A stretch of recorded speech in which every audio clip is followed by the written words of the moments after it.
भागशय। हवेली फिर जागी। राहुल ने रात होते ही अकेले हवेली की ओर रुख किया।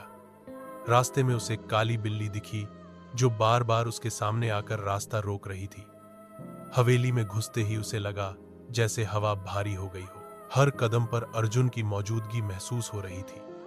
फर्श पर उसके जूते के निशान, दीवार पर खरोंचे और एक टूटा हुआ कैमरा।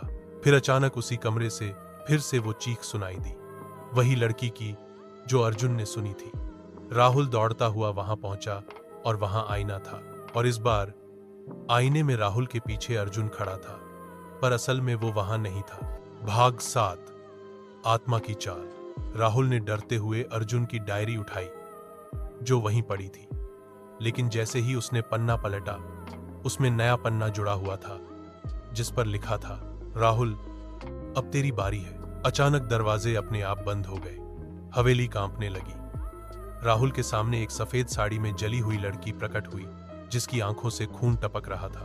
उसने कहा, तुम लोगों ने मेरी शांति भंग की है, अब तुम मेरी कहानी का हिस्सा बनोगे।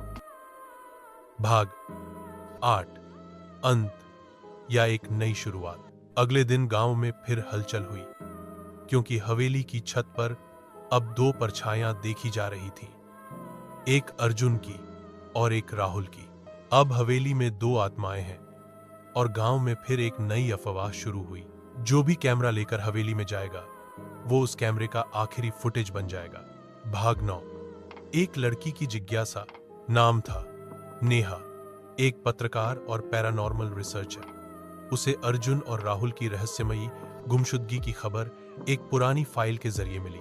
उसने निश्चय किया, इस हवेली की हकीकत को मैं दुनिया के सामने लाकर रहूंगी। गांव पहुंचते ही उसने देखा, अब हवेली को चारों ओर से लोहे की जंजीरों से घेर दिया गया था और एक तख्ती टंगी थी, मौत से मुलाकात, प्रवेश मना है। नेहा ने गांव वालों से बात करनी चाहिए, पर कोई तैयार नहीं था। एक बुजुर्ग महिला ने बस एक बात कही, हवेली अब जीवित है, वो लोगों को निगलती नहीं, उन्हें अपना हिस्सा बना लेती है। भाग 10, हवेली में तीसरी दस्तक। नेहा रात 1 बजे अपने कैमरा, ऑडियो रिकॉर्डर और एक पूजा तावीज के साथ हवेली में घुसी। हवेली की दीवारें अब सांस लेती लग रही थीं, उनमें से आहें और फुसफुसाहटें आ रही थीं।